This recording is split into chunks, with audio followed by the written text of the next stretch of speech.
नमस्कार. अयाचित वृत्ती पदयात्रा आणि दिंडी किंवा वारी याच्यामध्ये फरक काय, अंतर काय? नमस्कार. श्री स्वामी समर्थ. वारी, दिंडी आणि अयाचित वृत्ती पदयात्रा याच्यामध्ये मूळ फरक जो आहे तो मी सांगतोच, पण याचा मुख्य तिघांचाही उद्देश हा सारखाच आहे की गुरूंकडनं, गुरु आज्ञेने परम सद्गुरूंकडे जाणे.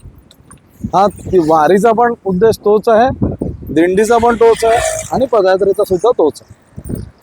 आता हा मूळ उद्देश सोडून जर ह्या तिघांमध्ये आपण म्हणू शकतो की ज्या सवयी, सोयी आणि इतर परंपरा आहे ह्याच्यानुसार काय फरक आहे, तर अयाचित वृत्ती पदयात्रेमध्ये मूलतः कुठलीही गोष्ट याचना न करता, म्हणजे आपल्या सोबत काही घ्यायचं नाही आणि आपण काही मागायचं नाही आहे, हे जे दोन महत्त्वाचे विषय आहेत हे दिंडी आणि वारीमध्ये नाही आहेत. दिंडी आणि वारीमध्ये तुम्हाला ती मुभा आहे की तुम्ही तुमच्या सोयीनुसार, तुमच्या ऐपतीनुसार, तुमच्या आवश्यकतेनुसार काही गोष्टी सोबत घेऊ शकता, मागू शकता, उपलब्ध करू घेऊ शकता आणि त्याच्यासोबत तुम्ही ती दिंडी वारी करू शकता. पण अयाचित वृत्ती पदयात्रेमध्ये ते होत नाही, ते तुम्ही करू शकत नाही.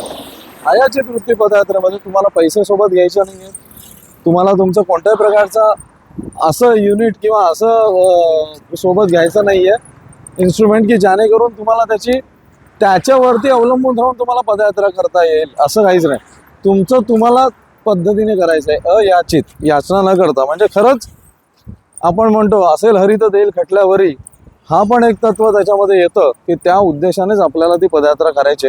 म्हणून ही भिन्नता आहे, हा भेद अजिबात नाही आहे तिघांमध्ये.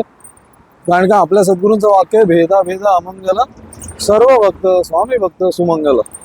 पण नक्कीच नियम, शिस्त, एक परंपरा आणि एक नवीन पद्धतीची, एक स्वतःला शिस्त लावण्याची, स्वाध्याय शिकवण्याची जी परंपरा आहे, जी आपल्या सद्गुरूंनी सुरू केली, ती ह्या अयाचित वृत्ती पदयात्रेमधनं येते. म्हणून हे वेगळी आहे. कारण का यज्ञ, दान, तप, कर्म, स्वाध्याय ही पंचसूत्री आपल्या भक्तिमार्गात आहे, आपल्या संस्कृतीत आहे. तर आपल्या सद्गुरूंनी त्या पंचसूत्रीमधला 5वा जो भाग आहे स्वाध्याय, तोच पहिल्यांदा अवलंबला आहे आणि तो त्या पदयात्रेत आलाय. म्हणून अयाचित वृत्ती पदयात्रा वारी आणि दिंडीपेक्षा वेगळी आहे. धन्यवाद. श्री स्वामी समर्थ.